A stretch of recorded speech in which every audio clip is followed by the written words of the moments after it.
Hi, I'm Thalassa. At Christmas dinner, my sister raised her glass and joked, "If you disappeared tomorrow, no one would even notice." Everyone laughed, even my mother. But that wasn't the worst part. It was the years before that moment, the silent edits, the erased photos, the gifts that were returned, unopened. I kept showing up, until I didn't. So what happens when you stop waiting to be seen, and start seeing yourself instead? Would you have stayed? Or would you have left the table too?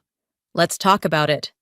I hadn't seen the front of the house in 2 years, but it looked the same. White trim glowing under the soft haze of Christmas lights, wreath on the door, a little crooked like always, thanks to that loose nail Dad never bothered to fix. The air smelled of pine and cold, and the driveway was slick from fresh snow that no one had shoveled. I stood there longer than I should have, holding my overnight bag, trying not to look like someone who needed to take a breath before ringing her own mother's doorbell. Marva opened it before I could knock. Her smile was wide and shallow, like the last bit of wine in a glass that had sat too long. "Well, look who finally made it. Thought you weren't doing family anymore." I smiled just enough to get past her. Traffic was better than I expected. She stepped aside, barely, and I brushed past her into the house. The familiar scent of cinnamon and roasted ham hit me like a memory I wasn't sure I wanted back. Doreen, my mother, called from the kitchen without turning around. "There you are, honey. Grab yourself a drink, will you? We're just about to sit down." No hug, no, "We missed you." Just utility. I walked into the dining room. It was exactly as I remembered it. Long table, formal runners, candles in the center, plates stacked in neat place settings. But mine stood out like a paper cut on polished skin. All the other chairs were heavy, dark wood. Mine was a fold-out, slightly dented, wobbling on the carpet. Everyone else had china, white with gold trim. Mine was a plastic plate with faded sunflowers, straight from the kids' shelf in the pantry. No one said a thing, not one word. I sat. Across from me, Marva adjusted her napkin and smiled in that way she does when she knows she's done something you're not allowed to name out loud. "We saved you a spot," she said, like it was a joke only she could laugh at. My brother Troy raised a brow, but didn't intervene. His wife gave me a brief, sympathetic glance before redirecting her attention to their youngest. Even Dad just patted his stomach and muttered something about being ready for the ham. I stared at the plate, then the glass, then the water stain beneath it. The thing is, when someone hands you invisibility in pieces, a plate, a chair, a silence, you start to assemble them into a shape that looks a lot like being erased. Dinner passed in fragments, conversations about college decisions for Noah, Marva's art exhibit in Portland, Troy's promotion. I offered nothing, no one asked. When dessert was cleared, and the last fork clinked against the edge of someone else's plate, Doreen clapped her hands and said, "Let's do the toast." This had always been Marva's moment. She stood, wine in hand, ready to perform. "This year," she began, eyes bright, voice too smooth, "I just want to say how grateful I am for everyone at this table. To Mom, for pulling this off every year. To Dad, for being the best lawn light installer in Idaho. To Troy, for stepping up at work and still being super dad. And little Noah, for learning how to tie his shoes. Finally." Laughter, applause, a few cheers, then silence. And that was it. No, Thalassa, no, "We're glad you came." Not even a fake nod to "everyone here." I raised my glass like the rest, swallowed the same wine, forced the same chuckle. But inside, I felt it. That quiet snap. The small, soundless kind that comes just before something shifts permanently. Dad added a story about Marva's first art show, how proud he'd been when she sold 3 pieces on opening night. Marva beamed. I listened. I'd had a gallery spot once. Nobody in this room had ever mentioned it. My gaze dropped back to the plate. The plastic one. A drop of cranberry sauce had hardened in a spot just beside my fork. I picked up my glass again, held it carefully. My fingers tightened around the stem, not out of anger, but clarity. I could still hear them laughing, even though the sound no longer landed. It hovered. Something in me slowed. Not sadness. Not even resentment. Something cleaner. I blinked once. Then again. Not because I needed to, but because I knew what came next would need my full attention.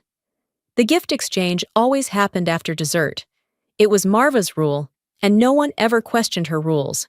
Not even our mother, who usually had something to say about everything.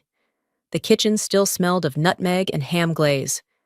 Conversation had settled into a comfortable buzz, and the wine bottle was down to its last pour. My breath was steady, movements controlled, but I could feel something taut just beneath my skin. I carried the gift bag to the tree, the one with gold twine handles, and a hand-cut tag that said, "To Noah, from your Aunt T." The handwriting was mine, and shaky, not because I was nervous, but because I had written it weeks ago while trying not to cry. Inside was a frame I had designed myself, a collage of family photos, Noah with frosting on his nose at age 2, him asleep on Marva's shoulder during a fireworks show, a snapshot of me holding him at his preschool graduation. I'd printed the photos on soft textured paper, mounted them on cream cardstock, layered it with pressed sage leaves. Simple, gentle, thoughtful. Noah pulled it out slowly, then turned to his mother like he was unsure. Marva didn't miss a beat. She took it from him, held it up to the light, then tilted her head like she was looking at a garage sale find that didn't quite pass inspection. "Oh," she said, letting the syllable stretch. "This might be better out in the garage. Not exactly our vibe, but thoughtful." I heard it.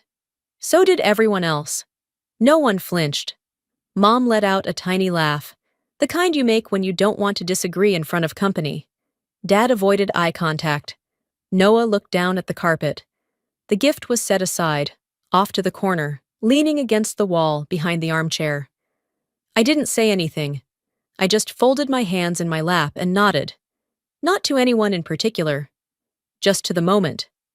I wasn't surprised. That was the worst part. It had happened before, in smaller ways. A comment about my clothes, a joke about my job, a polite correction to my tone, little edits to make sure I never got too confident, too seen. But this wasn't a jab. This was a clean erasure. They didn't want my gift, but more than that, they didn't want me to believe I belonged enough to give one. I cleared my throat once, softly. The room moved on. Later, someone passed around hot cider. Marva poured herself more wine. The kids ran off to play in the den. I took the empty plate in front of me and walked it to the kitchen sink. On the way back, Marva looked over at me, already halfway into a conversation I hadn't been invited to. "So, Thalassa," she said, voice syrupy, "you still doing those little side gigs or whatever?" I hesitated, then said evenly, "Actually, I just started working on a design contract for a cafe opening in Seattle. It's a slow start, but it's mine." She gave me that look. The one that said, "How adorable." Then, with no warning, she said it. "Honestly, if you disappeared tomorrow, no one would even notice. You've been gone for 2 years and what's really changed?" Silence swallowed the room. I heard the clink of Dad's fork against his plate. Someone cleared their throat, maybe Doreen, but no one objected. No one defended. My chest didn't tighten, my hands didn't shake. Instead, I reached for my glass, half full, red. I raised it, lightly, as if offering a toast, and I said, "Challenge accepted." I didn't raise my voice. I didn't need to. Every head turned. Even Noah looked stunned. For a split second, Marva's face faltered, just slightly, before the smirk returned. "I'm gonna get some air," I said, standing. I walked toward the back door. No one followed. No one said a word. The cold outside didn't bother me. I didn't pull my coat tight. I didn't pace. I just stood there, on the back porch, watching the snow fall in soft spirals onto the unshoveled path. The world was quiet in that way. It only gets after a fresh snowfall. Like the earth was holding its breath, waiting for someone to decide what came next. I didn't feel sad. I didn't feel angry. I felt finished. Inside, they were probably pouring more wine, probably laughing again, probably pretending they hadn't just applauded my disappearance. That was the last time I sat at that table. I didn't go back to the living room. Instead, I walked the long hallway toward the guest room, the one that used to be mine. The carpet muffled my steps, and I passed the same framed photos that had always lined the wall. Marva's wedding, Noah's birth announcement, Troy holding a fish on some lake I'd never been invited to. Nothing of me. Nothing that said, "She mattered here." The door creaked as I pushed it open. Inside, the room was cold and smelled like old books and furniture polish. The bed was made with mismatched sheets, pale blue over a floral base, and one of the pillows was flat as a board. On the dresser sat a lamp that buzzed faintly when turned on, the light casting uneven shadows across the walls. I didn't change clothes. I just lay there, fully dressed, arms folded over my chest, staring at the ceiling. Sleep didn't come. I wasn't restless, just awake. It wasn't the wine. It wasn't the cold. It was the ache of being done with something I hadn't fully known I was still trying to fix. Around 1 a.m., I got up. I crossed the room and opened the bottom drawer of the old dresser, the one that used to hold my sketchbooks and friendship bracelets. Now it held photo albums, the heavy kind wrapped in plastic, with thick black pages and photo corners that always smelled faintly of glue. I took the top one out, sat cross-legged on the floor, and opened it. At first, it looked like what you'd expect. My parents' anniversary party, Marva's art showcase, Troy's backyard barbecue. All the familiar faces arranged in neat smiles, holding plates of food, or toddlers, or sparklers. But something started to feel off the further I flipped. Where was I? I wasn't just missing, I was edited out. One page showed Marva's birthday dinner. I had been there. I remembered the gold paper crowns and the burnt crème brûlée. But the photo on the page cut off abruptly. On the right edge of the frame, you could see a sliver of a sleeve. My sleeve. I remembered that shirt. Linen, pale green, thrifted in Capitol Hill. Page after page. I was absent from family vacations I had helped plan. From group photos I had stood in. From moments where I knew I had spoken, laughed, held someone's baby. Gone. The absence was so precise, it almost felt intentional. I closed the book, slid it back into the drawer, and stood up. On the nightstand sat a sealed card. A Christmas card, the kind Doreen gave out every year. The envelope was gold-trimmed, my name in cursive, misspelled in that way she always wrote it, 2 S's instead of 1. I'd noticed it since middle school. She never corrected it. I opened the card and looked inside. The fold line was deep, clearly worn. The message inside was generic, printed. Wishing you a season of joy and peace. Below it, written in blue pen, "With love, Mom and Dad." But in the top right corner, faded and barely visible, was a date. Last year's date. They'd recycled it. Not even re-signed it. Just reused it like a piece of wrapping paper too good to toss. I ran my thumb along the crease and stared at it for a moment longer than I meant to. Then I folded it again, precisely, sharply, and tucked it into the side pocket of my suitcase. Not because I wanted to keep it, but because I needed a reminder. A marker. I sat on the edge of the bed, not crying, just taking it in. There's a moment, I think, when you stop hoping for better and start taking notes. Like a journalist at a crime scene, recording the evidence, not trying to clean it up. I stood again and opened the top drawer. Inside was another card. One I had written to Marva. It had a sunflower on the front and said, "You're appreciated." I'd written it the year I missed Thanksgiving because I was sick, and she had brought over soup, store-bought, but still. I'd wanted to say thank you.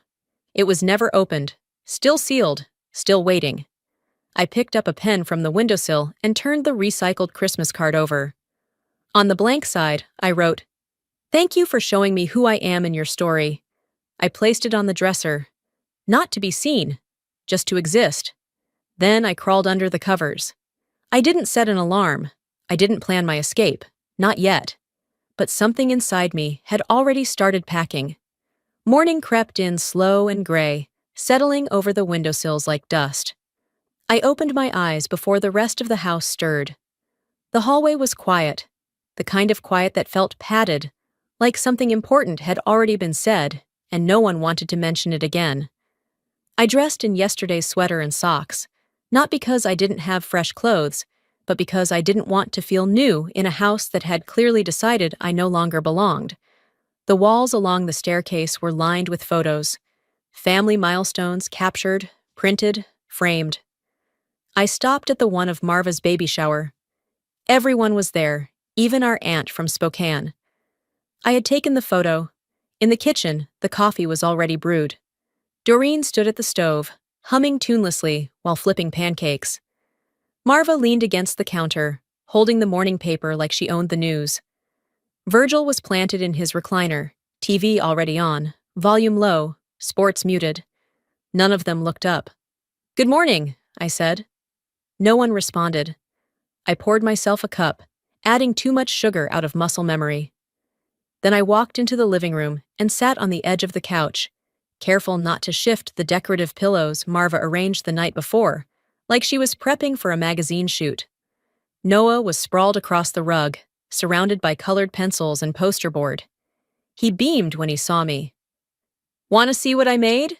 he asked, not waiting for an answer. He held up a homemade family tree.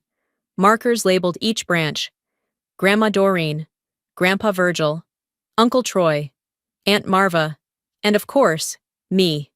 There were stickers beside each name, stars, hearts, even a smiley face wearing sunglasses.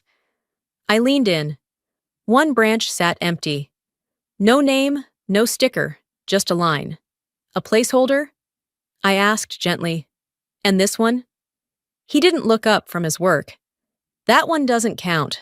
Mom said it used to be someone, but they don't come around much now." I froze. He said it with the casual cruelty of a child repeating something he didn't fully understand. But Marva understood. She didn't look at me. She just sipped her coffee like it was some regular Tuesday, not Christmas morning. Doreen remained by the stove, flipping another pancake like the silence wasn't thudding between us. I wanted to scream. Not from pain, but from recognition. This wasn't about forgetting. It was deliberate. I nodded slowly. "Looks good," I said to Noah, even though my voice cracked a little on the word good. He smiled, proud of his work, and went back to coloring. I stood, walked into the dining room, and sat down at the empty table. Wrapping paper was still scattered from the night before, some crumpled near the fireplace. The room smelled faintly of pine and syrup. There was no one around. No one noticed me go. I pulled a piece of wrapping paper from the corner, silver with faded snowflakes, and flattened it out. Found a pen near the napkin holder. I didn't pause to think, I just wrote. "If memory is where family lives, I guess I've already moved out." I didn't sign it. I didn't fold it with care. I just shaped it into a loose triangle and placed it in the center of the table, where someone might find it or throw it away. Either one seemed fitting. Back in the guest room, I unzipped my suitcase and started placing things inside. The jeans I hadn't worn, the charger by the lamp, the cardigan draped over the chair, nothing dramatic, no slamming drawers, just quiet motions. I paused at the nightstand and picked up the photo of me and Marva from high school prom.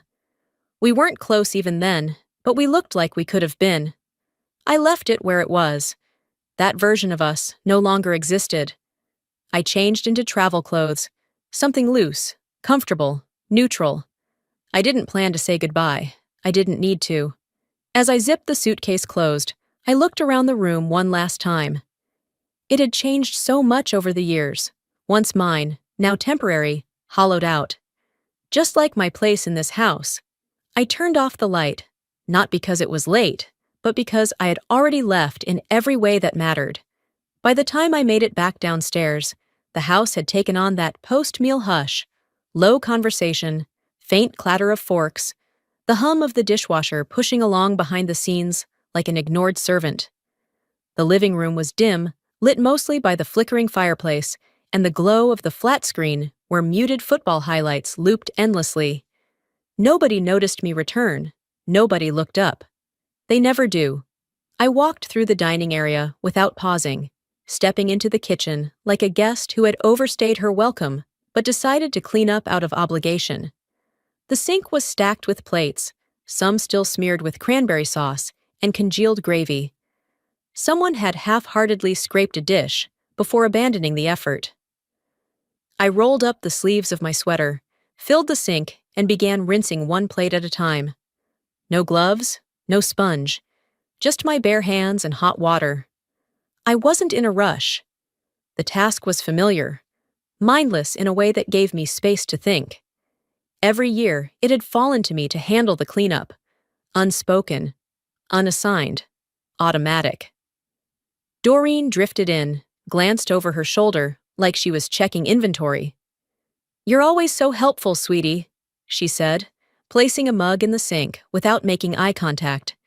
Then she was gone, off to join the others with a casualness that made my stomach knot, not in anger, but in something quieter, something close to finality. I washed 4 more dishes before I stopped. The faucet was still running, steam rising in soft curls, but I didn't reach for the next plate. I turned the handle slowly until the water stilled. My hands hovered in the basin for a moment longer, warm and red. I dried them mechanically, wiped them against my jeans, and stepped out of the kitchen. Marva was reclined on the couch, one leg crossed over the other, a half-full glass of wine balanced on the armrest. She looked up as I entered, but said nothing. I stood there, not at a distance, not close, just far enough that she would have to hear me clearly. "You will not treat me this way again." She blinked but didn't interrupt. "If you do," I continued, "the next time I disappear, it won't be temporary." Silence. Then, slowly, she smirked. That same amused, patronizing tilt of the lips she used when she knew she'd said something cruel but didn't care enough to backtrack. "Wow," she said, voice low. "That's dramatic? Even for you?" I didn't flinch. "I mean, come on," she went on, taking a sip. "You show up once every few years, hand out your little handmade gifts like they mean something, and expect a parade? This isn't a therapy session, Thalassa. It's Christmas." She chuckled, like she'd landed a punchline. No one laughed with her. No one stopped her either. I turned to look at Doreen, sitting stiff on the edge of the love seat, her mouth tight but unmoving. "She's your sister," was all she managed to say, and even then, it sounded more like a duty than a defense. "I was," I replied, eyes steady. "I was your daughter, too." I didn't yell. I didn't cry. I just walked back into the guest room, gathered my bag from the corner, and zipped it closed. The house felt smaller than ever, like it had been built to fit a version of me that no longer existed, and never truly had. I slid on my coat, draped my scarf once around my neck, and picked up the charger I'd left beside the lamp. There was no goodbye. I didn't offer one, and no one asked for it. When I stepped into the foyer, the air from outside swept in through the narrow opening as I cracked the front door. A gust hit the hallway, lifting a corner of the holiday rug.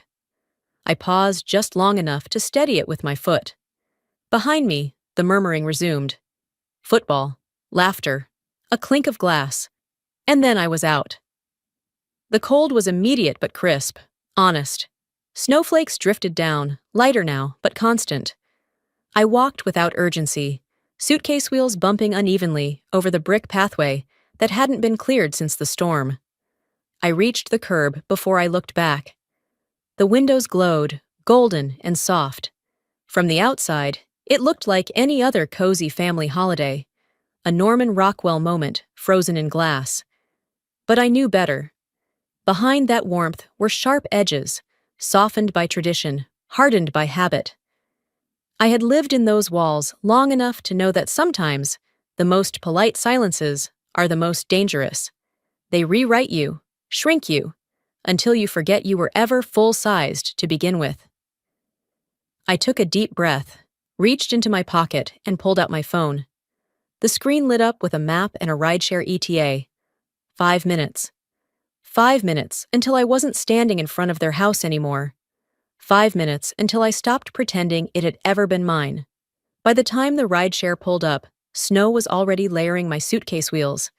I didn't look back as I stepped in. The driver didn't ask questions, just confirmed my address in Seattle and started the quiet engine. The lights of my parents' house faded behind the condensation on the window. 3 months passed. Not rushed, not lost. Just mine. Seattle gave me space. My new apartment was small but serviceable. A converted unit above an old florist shop that still carried the scent of eucalyptus in its stairwell. I furnished it with thrifted chairs, an inherited desk from a Craigslist trade, and a lamp that flickered slightly if I breathed too close.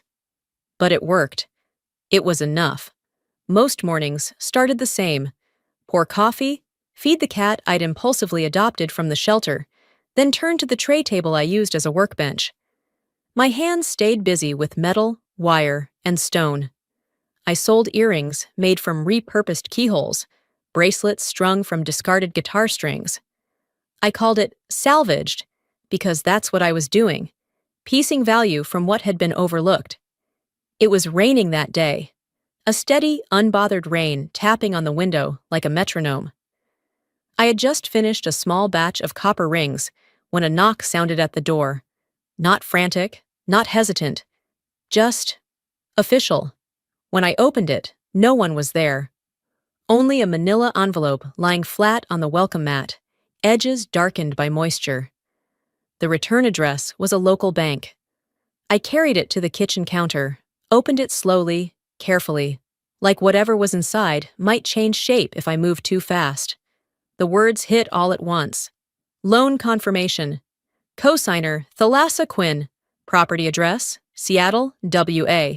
Registered to Marva Elaine. I blinked. I wasn't dreaming. My name was on the dotted line. Co-borrower, financially liable, with a signature that looked familiar. Because it was mine. An old version of it.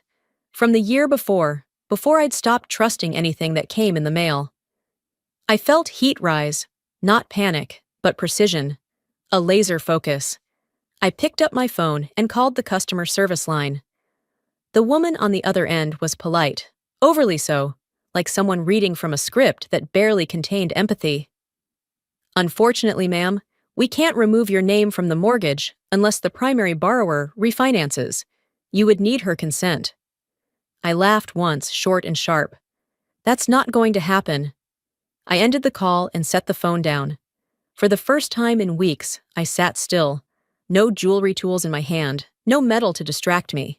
Just the growing knowledge that even from miles away, Marva had found a way to use me. It wasn't the money, it was the audacity. The assumption that I would never find out, that she could carry on borrowing my presence without ever acknowledging my value. I closed the envelope and took a photo of every page. Then, I found the number for a neighborhood legal aid center. They booked me for the following morning. The next day, I dressed in jeans and a black hoodie, practical and quiet. The office was 3 blocks from my apartment, tucked between a laundromat and a small cafe. The waiting room had 2 plastic chairs and a heater that clicked every few minutes. The woman who met me was young, maybe 30, but had the calm of someone who'd seen too much bureaucracy to be rattled by it anymore. She took notes as I spoke, nodding, only interrupting to clarify spelling or dates. When I finished, she leaned back and said, "We can file a report for fraud and initiate a formal request to the bank to remove you, but it might get messy." I smiled without warmth. "It already is." She handed me a pen. I signed the paperwork with a signature that was sharper now, less round, less trusting. At the bottom of the affidavit, beneath the statement, "I declare this to be true under penalty of perjury," I paused, then signed. No trembling, no hesitation. I left the office just before noon. The rain had stopped. The air felt cleaner. As I stepped outside, I took a deep breath and muttered to myself, not for the first time, but maybe the most clearly, This is the last thing she'll ever do in my name. That night, I didn't go out. I didn't celebrate. I didn't even order takeout. Instead, I boiled pasta, added canned tomatoes, and a splash of the cheap red wine I'd been saving for no particular reason. While it simmered, I leaned against the counter, phone in hand, reading the email again and again. Thalassa Quinn has been selected as one of this year's Community Changemakers. We'd be honored to recognize your work with Salvaged at our upcoming civic event. It wasn't a massive award. It wasn't televised. It didn't come with a check or a shiny medallion. But it was real. Someone had seen what I built with my hands, what I grew from scraps. 2 weeks later, I stood in the Civic Center's side hallway, waiting for my cue. The heels on my boots clicked softly on the tile. I'd made the necklace I was wearing, brass washers strung on silk cord, imperfect but intentional. My suit was simple, black, tailored. My name tag read, Artist as Educator. Behind the curtain, the host's voice filled the room. He butchered the name before mine, then said mine slowly, like he was tasting it. And next, someone whose work turns discarded metal into dignity, Thalassa Quinn. Applause. Clear, warm, undeservedly loud. I stepped onto the stage. The lights weren't bright enough to blind me, but just enough that I couldn't fully make out the faces in the crowd. That helped. They didn't need to know everything. They just needed to hear the right pieces. I thanked the committee, the neighborhood groups who'd partnered with me, and the kids who stayed late after school just to hammer copper sheets with their initials. And then I said something that surprised even me. They say we become who we're remembered by. I used to think that meant family. Now I know. It means the people who choose to see you. Not a single tear. No trembling. Just a pause, then quiet applause again. This time, it wasn't polite. It was full. My plaque read, Creative Advocate, Thalassa Quinn. After the ceremony, people came up to shake my hand. A city council member, a retired teacher, the head librarian from the Central Branch. One of the kids' moms brought me a handwritten card and hugged me longer than I expected. What didn't happen? No text from Marva, no call from Doreen, no voicemail from Dad saying he heard I'd done something useful for once. But I didn't look for any of it. 3 days before the event, I'd gotten a message from Marva. It was short and smug. Heard about your little award. If I'm not invited, I'll just show up anyway. I didn't respond. I didn't share the date or the time. I didn't forward the invite. I didn't owe her a front row seat to something she never believed I could build. And she didn't come. Of course she didn't. Showing up would have required more than proximity. It would have required effort. Back at home that night, I slipped off my boots and peeled the backing from the award plaque to mount it on the wall above my desk. I centered it between a pair of framed student drawings and the first newspaper clipping that mentioned Salvaged. The only empty space left on the wall was where I'd once pinned family holiday cards. I'd taken them down a few months ago and never replaced them. It didn't feel like a protest. It felt like alignment. The next morning, I received a voicemail. Not from Marva. From Clara, Troy's wife. Hi, Thalassa. I don't want to intrude, but I just wanted to say I saw the article online. What you're doing is beautiful. I've always thought so. She hesitated.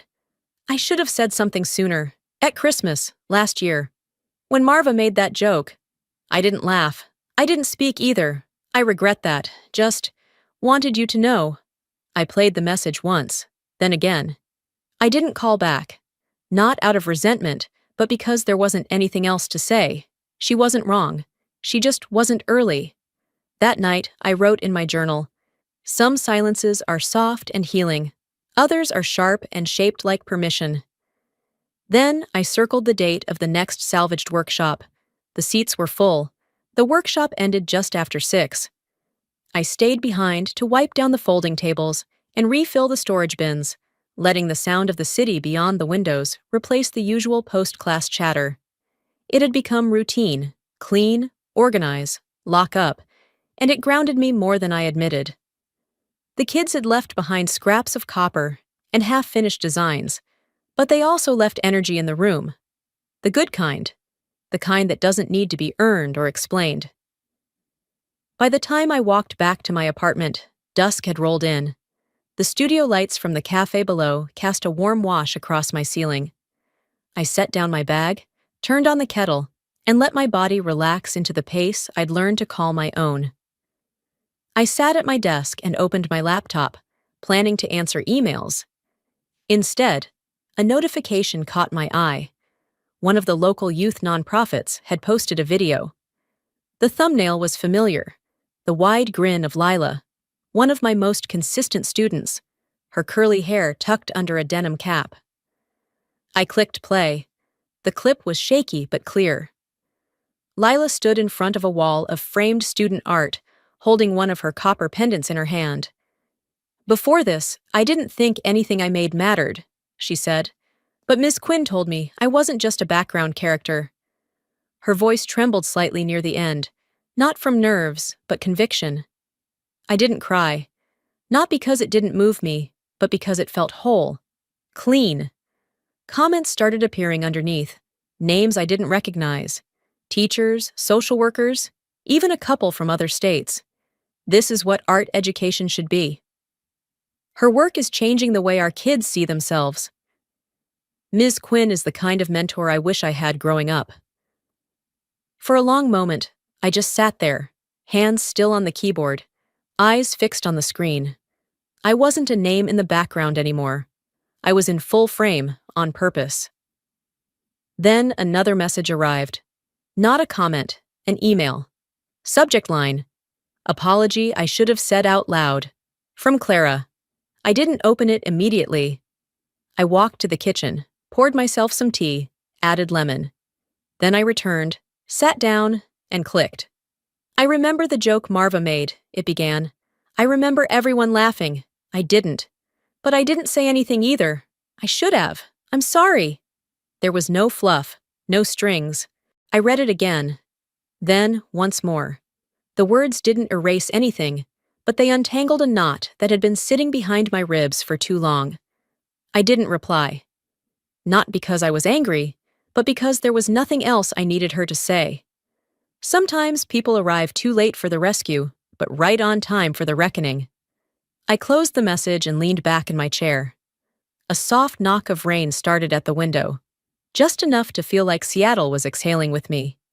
That's when the second message came in. Not Clara. Marva. "I was wrong," she wrote. "You've made your point. If you ever want to talk, I'm still your sister." My fingers hovered over the keyboard. I could have responded. I could have sent her the same kind of silence I'd received so many times. Or I could have let the floodgates open, told her about the mortgage, the dinner, the years I spent trying to earn a place that was never truly offered. Instead, I did none of it. I clicked Mark as Read, then opened my journal and flipped to the next empty page. "Forgiveness doesn't always come with a conversation," I wrote. "Sometimes it's just a decision not to carry them anymore." I put the pen down, closed the notebook. Then I walked over to the door, locked up the studio, and stepped outside. The streets were slick but quiet, lit with the yellow glow of street lamps reflecting off damp pavement. My coat was warm enough. My breath left me in slow ribbons. I didn't check my phone again. I didn't think about what she'd hoped I'd say back, because I knew the truth. Some messages don't deserve replies. That morning began like any other in winter. Gray sky, the hum of the baseboard heater, the clink of a spoon against ceramic as I stirred honey into my coffee. A slow, uneventful December 24th. Outside, mist hugged the streets. The windows fogged slightly from the difference in temperature. I wiped the corner with the sleeve of my cardigan and looked out. Pedestrians with bundled scarves moved in pairs, arms locked. A family passed by, a small child on a parent's shoulders, pointing at window displays. There was no bitterness in my chest, just space, a kind of calm I had never associated with holidays. On the kitchen counter sat a familiar envelope, pale blue. My name written in my mother's handwriting, rounded cursive, the loop in the Q too large, the same way it had always been. I hadn't opened it, I wouldn't. Not because I was angry. That had passed. It wasn't grief either. It was completion. The card had arrived 2 days ago. No return address, but I didn't need one. I knew the tone before I even touched it. Likely some bland holiday well-wishing, the kind that stretched the word love thin without ever acknowledging the shape of the harm that came before it. I didn't throw it away. I just let it sit, like a ghost with no power anymore. I turned back to my small dining table. It was already set, linen napkin, real silverware, a wine glass with no smudges, and one plate. White ceramic, with a faint blue ring I had picked up from a flea market my second month in Seattle.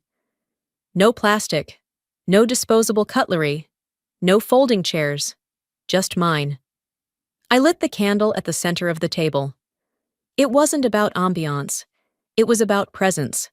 Proof that I was here, that I took up space, that I didn't need anyone to make it valid.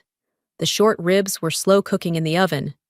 Same recipe I'd used the night I filed the legal papers against Marva. It felt right to make them again.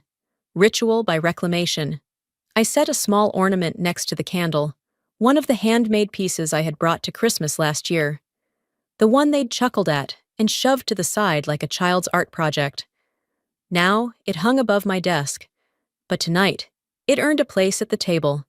The apartment was quiet. The only sound was the low jazz from the speaker and the soft boil of the pot on the stove. I moved slowly through the space, taking in how much had changed in a year. How much I had changed without asking permission. When the timer rang, I plated the food carefully, drizzling the sauce with the same kind of intention I once used to avoid saying what I really felt. That precision now had a different purpose. I took my seat. I didn't toast to anything. I didn't light a second candle in memory of people who had chosen absence. I just took a bite. It was enough. After dinner, I poured myself a glass of red wine, opened my journal, and flipped past pages filled with anger, confusion, then clarity. I stopped on a fresh page. I wrote, I thought I needed to be remembered to matter, but I only needed to remember myself, clearly and kindly. I looked up at the card again, still sealed, still untouched. I reached for it, not to open, but to put it away. I walked to the drawer, where I kept a few keepsakes, a dried flower from my first market booth, my name tag from the Changemaker event, a photo of me and the first class of kids I taught. I placed the envelope there, not as a treasure, but as a boundary. There's a difference. I stood by the window, wine in hand, and watched as snow began to fall. Not in heavy flurries, but soft, like ash. In another house, not far from here, they were probably passing dishes, snapping wishbones, acting out their usual holiday pageant. Someone might mention my name, someone might not, but it didn't change this. This year, I didn't disappear. I just chose not to be where I wasn't seen. There's something I've learned in the quiet after a storm like this, the kind that doesn't come with thunder, but with silence. It's that sometimes, the hardest kind of healing is the one you have to do alone. Not because no one loves you, but because the people you needed love from couldn't show up the way you deserved. I spent a long time thinking forgiveness had to be a handshake, a sit-down, a phone call. But now, I know it can also be a boundary, a closed envelope, a meal you cook for yourself with care, because no one else taught you were worth it. If you've ever felt like the invisible one at the table, if you've been edited out of photos, out of stories, or out of someone's memory, this story is yours too. Maybe not the exact details, but the ache, the slow unlearning of shame, the choosing of peace over performance. And so, I want to ask you, have you ever walked away, not out of anger, but because it was the only way to remain whole? Have you ever had to rebuild your own name from the ground up? If this story touched a part of you, even just a small part, I'd love to hear from you. Leave a comment and let me know where you're watching from. Just type a 1 if you've ever had to start over. Or, if this story didn't resonate with you, tell me why. I read every comment. And if you'd like to hear more stories like this, stories about resilience, quiet strength, and the power of walking away when you need to, Don't forget to subscribe to the channel. Just hit that button so you'll never miss the next story that might feel like it was written just for you. Until next time, be kind to yourself, especially on the days when no one else is.